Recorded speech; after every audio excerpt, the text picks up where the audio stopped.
We're back, YouTube! Hello! Part 1 was really awesome. A lot of the comments that I've gotten from you guys have been super informative, super helpful, and giving a lot of context that I've been missing just by reading this by myself. Most notably, figuring out why you move an initiative when you die is genius. I absolutely love it now that I have the added context of knowing it's a way to prevent you from immediately dying before anyone gets the chance to do anything.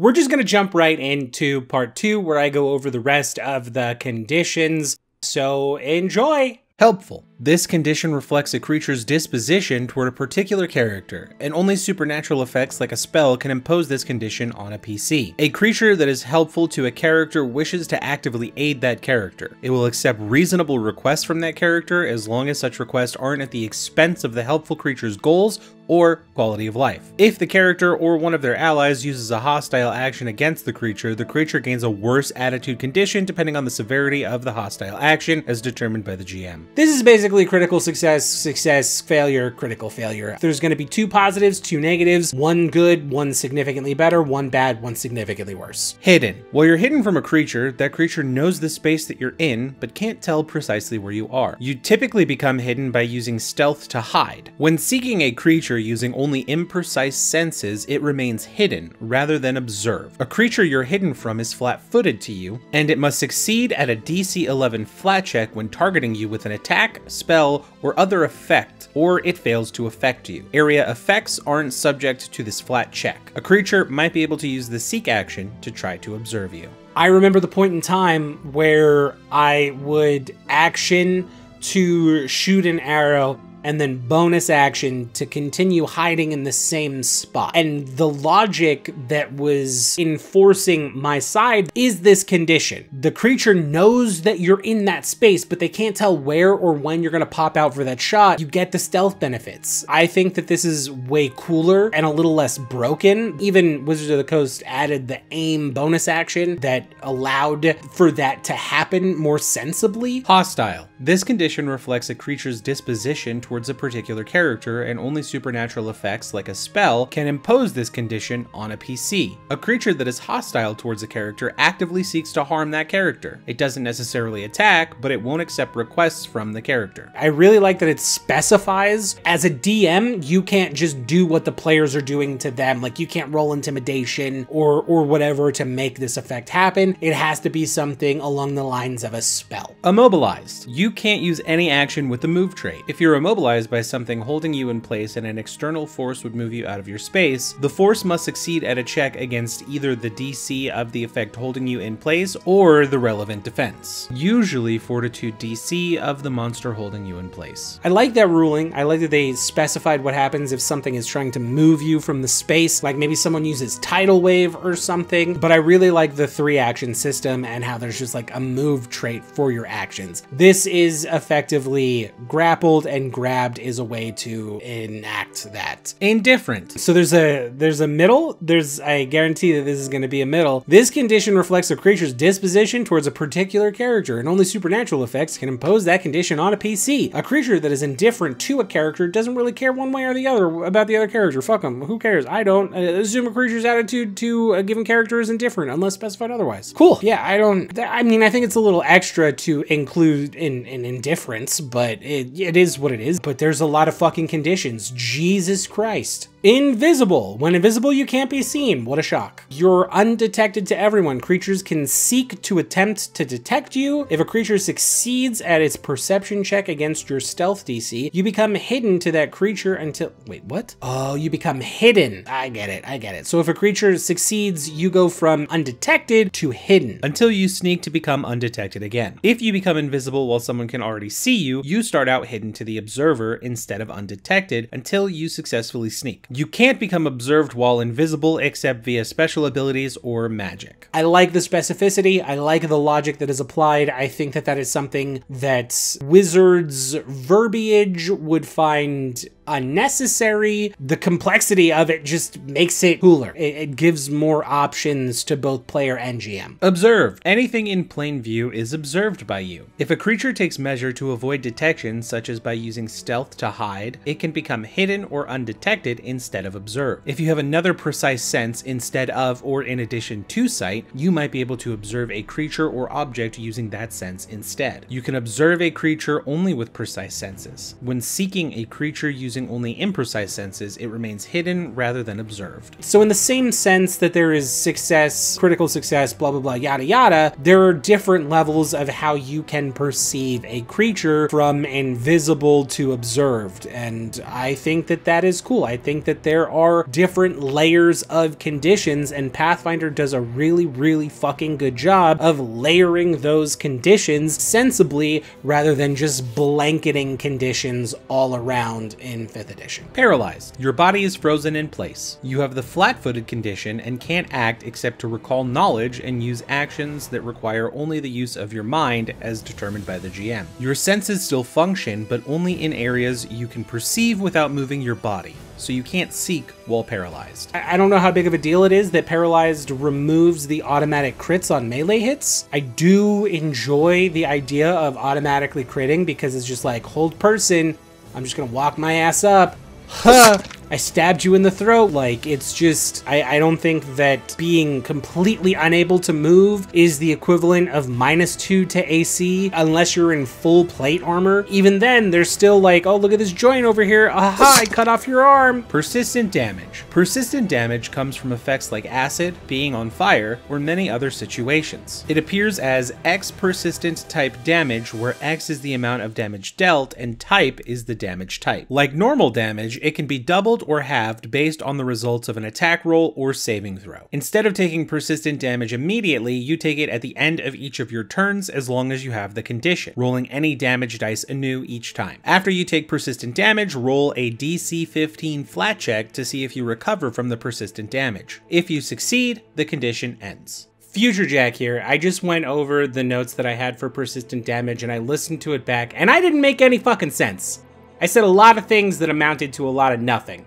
To basically summarize my thoughts on persistent damage, I'm left a little bit confused about whether or not you can take critical fail damage on the flat saving throw. I don't think there's any real specificity, and because it says that you take critical damage on the attack roll or the saving throw, I don't know if the saving throw carries over to the flat saving throw or not.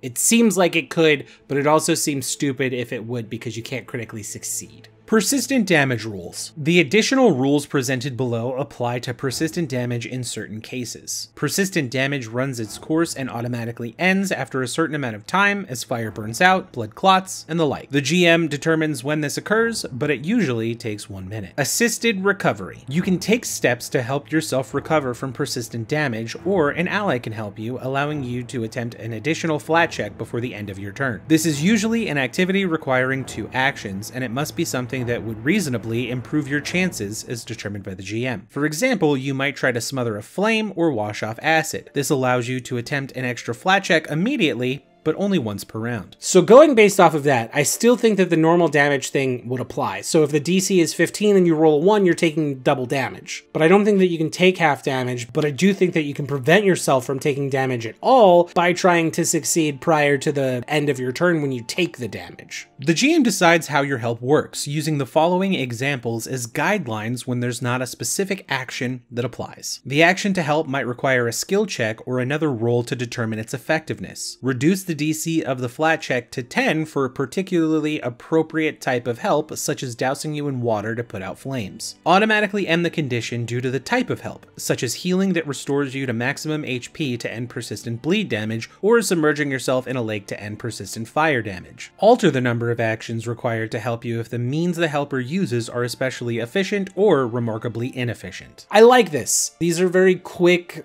to the point examples of what you could do it's just sort of a way to expand upon the mind of how your brain should be working as a DM when you have to improvise situations that don't have specific rules. Immunities, resistances, and weaknesses all apply to persistent damage. If an effect deals initial damage in addition to persistent damage, apply immunities, resistances, and weaknesses separately to the initial damage and to the persistent damage. Usually, if an effect negates the initial damage, it also negates the persistent damage, such as with a slashing weapon that also deals persistent bleed damage because it cut you. You can be simultaneously affected by multiple persistent damage conditions so long as they have different damage types. If you would gain more than one persistent damage condition with the same damage type, the higher amount of damage overrides the lower amount. The damage you take from persistent damage occurs all at once, so if something triggers when you take damage, it only happens once. For example, if you're dying with several types of persistent damage, the persistent damage increases your dying condition only once. The fucking specificity is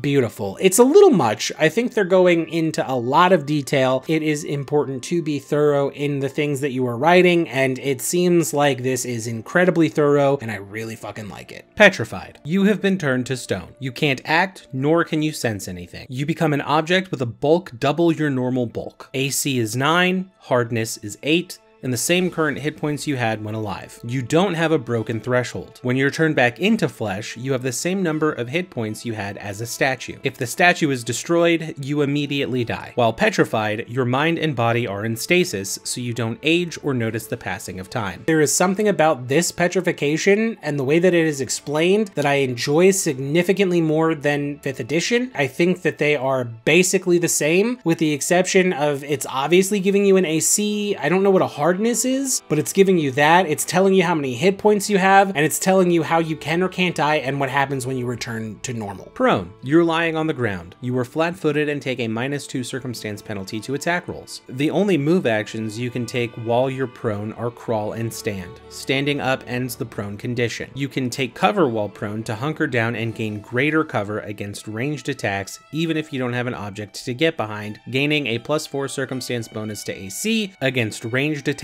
but you remain flat-footed. That's interesting. So you have +4 but a -2? Do they stack? I imagine that you get a +4 against ranged attacks, but a -2 against melee attacks. If you would be knocked prone while you're climbing or flying, you fall. You can't be knocked prone when swimming. I think -2 is significantly better than disadvantage to melee attacks. I don't like how maybe Wizards coined advantage and disadvantage, and that's why there's none of that here. I would find ways to implement advantage and disadvantage, because sometimes a -2 just isn't it. Sometimes advantage is better, sometimes disadvantage is better. Quickened. You gain 1 additional action at the start of your turn each round. Many effects that make you quickened specify the types of actions you can use with this additional action. If you become quickened from multiple sources, you can use the extra action you've been granted for any single action allowed by any of the effects that made you quickened. Because quickened has its effect at the start of your turn, you don't immediately gain actions if you become quickened during your turn. This is haste, but you could stack it? I don't understand if this is saying that I can do it once or twice. I do not.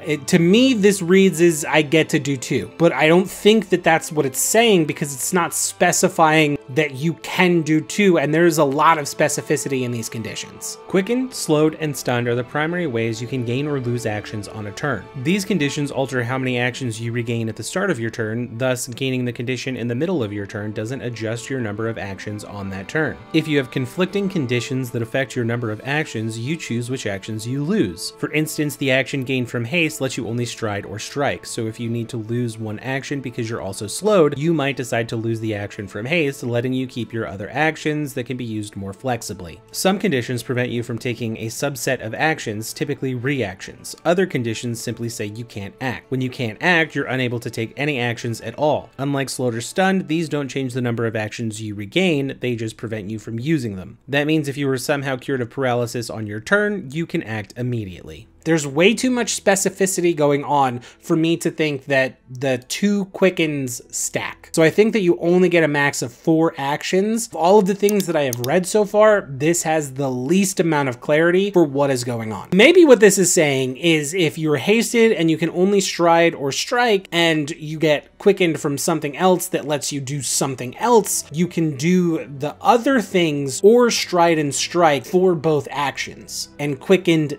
does stack. I don't know, it's confusing. I'm sure there is clarity out there somewhere, but I'm not gonna fucking look for it. Restrained. You're tied up and can barely move, or a creature has you pinned. You have the flat-footed and immobilized conditions, and you can't use any actions with the attack or manipulate traits except to attempt to escape or force open your bonds. Restrained overrides grabbed. Yeah, grabbed is 100% grappled, and restrained just is restrained. The only difference is you don't get advantage. I think flat-footed just replaces conditions that are supposed to give you advantage against creatures. Sickened. You feel ill. Sickened always includes a value. You take a status penalty equal to this value on all your checks and DCs. You can't willingly ingest anything, including elixirs and potions, while sickened? Whoa. You can spend a single action retching in an attempt to recover, which lets you immediately attempt a fortitude save against the DC of the effect that made you sickened. On a success, you reduce your sickened value by 1 or 2 on a critical success. This might be one of the most interesting conditions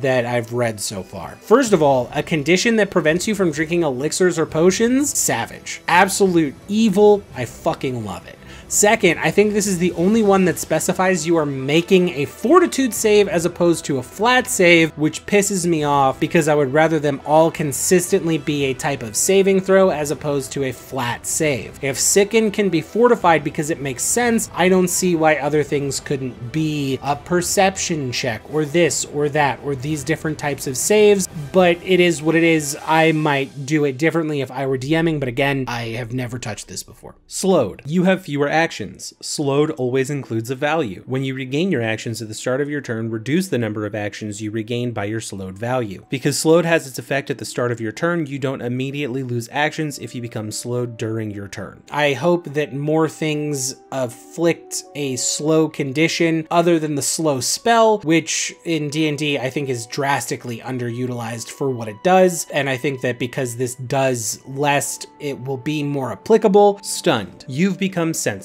You can't act while stunned. Stunned usually includes a value which indicates how many total actions you lose, possibly over multiple turns, from being stunned. Each time you regain actions, such as at the start of your turn, reduce the number you regain by your stunned value, then reduce your stunned value by the number of actions you lost. For example, if you were stunned 4, you would lose all 3 of your actions on one turn, reducing your stunned to 1. On your next turn, you would lose 1 more action, and then be able to use your remaining 2 actions normally. Stunned might also have a duration instead of a value, such as stunned for 1 minute. In this case, you lose all your actions for the listed duration. Stunned overrides slowed. If the duration of your stun condition ends while you're slowed, you count the actions lost to the stun condition toward those lost to being slowed. So if you were stunned 1 and slowed 2 at the beginning of your turn, you would lose 1 action from stunned and then lose 1 additional action by being slowed. So you would still have 1 action to use that turn. Stun seems to be wildly complicated. In addition, the amount of tracking that you would have to do for that, I can see being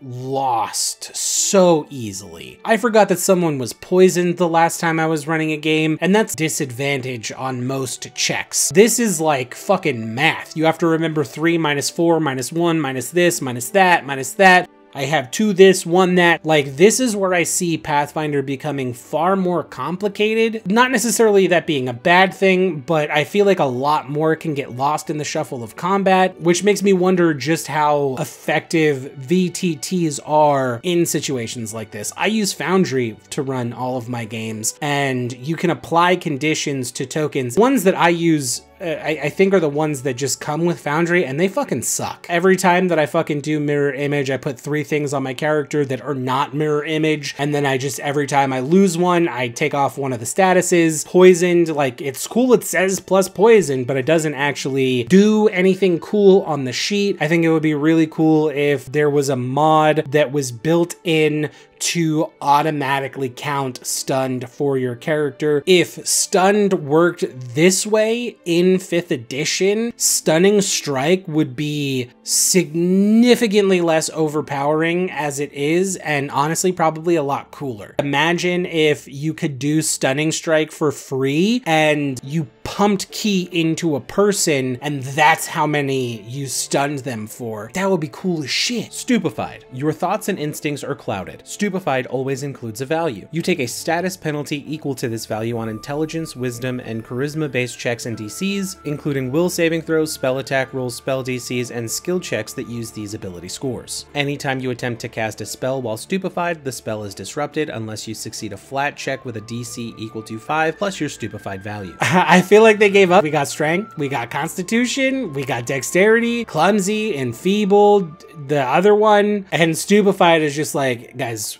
we could either have like 3 more or we could just say fuck casters and just make stupified. Like, what the fuck? Even though this is 3 in 1, I really fucking like it. Unconscious. You're sleeping or you've been knocked out. You can't act. You take a -4 status penalty to AC, perception, and reflex saves, and you have the blinded and flat-footed conditions. When you gain this condition, you fall prone and drop items you are wielding or holding unless the effect states otherwise or the GM determines you're in a position in which you wouldn't. I think it's hilarious that they have to clarify that the GM can say that you don't drop your items. This is a don't be stupid addition to the rule. If you're unconscious because you're dying, you can't wake up while you have 0 hit points. If you are restored to 1 hit point or more via healing, you lose the dying and unconscious conditions and can act normally on your next turn. If you're unconscious and at 0 hit points but not dying, you naturally return to 1 hit point and awaken after sufficient time passes. The GM determines how long you remain unconscious from a minimum of 10 minutes to several hours. If you receive healing during this time, you lose the unconscious condition and can act normally on your next turn. I think I would always roll a dice, but I do think it's nice that it's 10 minutes or several hours. So like 1d6 or 1d4 could totally do it. If you're unconscious and have more than 1 hit point, typically because you are asleep or unconscious due to an effect, you wake up in one of the following ways. Each causes you to lose the unconscious condition. You take damage provided the damage doesn't reduce you to 0 hit points. If the damage reduces you to 0 hit points, you remain unconscious and gain the dying condition as normal. You receive healing other than the natural healing you get from resting. That'd be hilarious though if they took this out and there were just a sect of people that played Pathfinder that were just like, guys, every time we go to sleep and we heal, we wake up. And so we can never get 8 hours of sleep. And so we're just always sleeping for 6 fucking hours. And we're just always tired. And like after 3 weeks, we just start taking points of exhaustion. It's fucking terrible. Someone shakes you awake with an interact action. There's a loud noise going on around you, though this isn't automatic. At the start of your turn, you automatically attempt a perception check against the noise's DC or the lowest DC if there's more than 1 noise, waking up if you succeed. If creatures are attempting to stay quiet around you, this perception check uses their stealth DCs. Some magical effects may make you sleep so deeply they don't allow you to attempt this perception check. If you are simply asleep, the GM decides you wake up either because you have had a restful night's sleep or something disrupts that rest. You're the GM.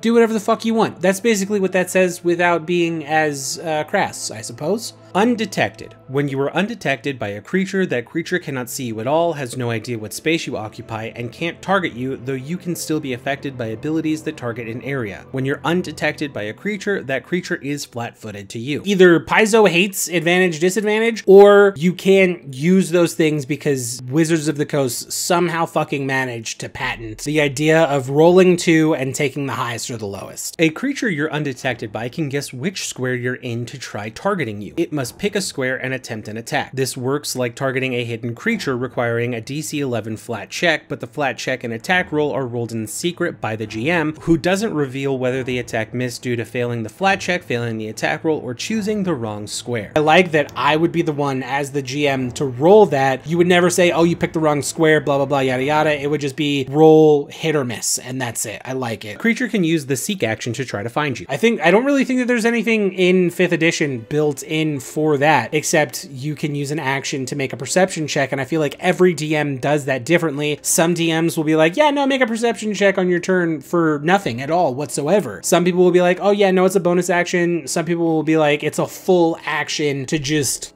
I like that they have taken out that ambiguity. Unfriendly. This condition reflects a creature's disposition towards a particular character, and only supernatural effects like a spell can impose this condition on a PC. A creature that is unfriendly to a character dislikes and specifically distrusts that character. The unfriendly creature won't accept requests from the character. That doesn't really come up in anything with 5th edition. You just basically have to say fuck it, or maybe it's in modules, but I've never read a module. Unnoticed. If you are unnoticed by a creature, that creature has no idea you are present at all. When you're unnoticed, you're also undetected by the creature. This condition matters for abilities that can be used only against targets that are totally unaware of your presence. I play a rogue right now in 5th edition. One of the first things that I'm gonna do is make that character, but as a Pathfinder character, just to see what he would look like in this setup. And then I would probably like try and convince my DM to give me like some cool shit like, hey dude, like this is really cool in Pathfinder, you should give it to me, haha hee hee. But eventually I'll get to the point where I make a character and my D&D character will be that character for this. Wounded. You have been seriously injured. If you lose the dying condition and do not already have the wounded condition, you become Wounded 1.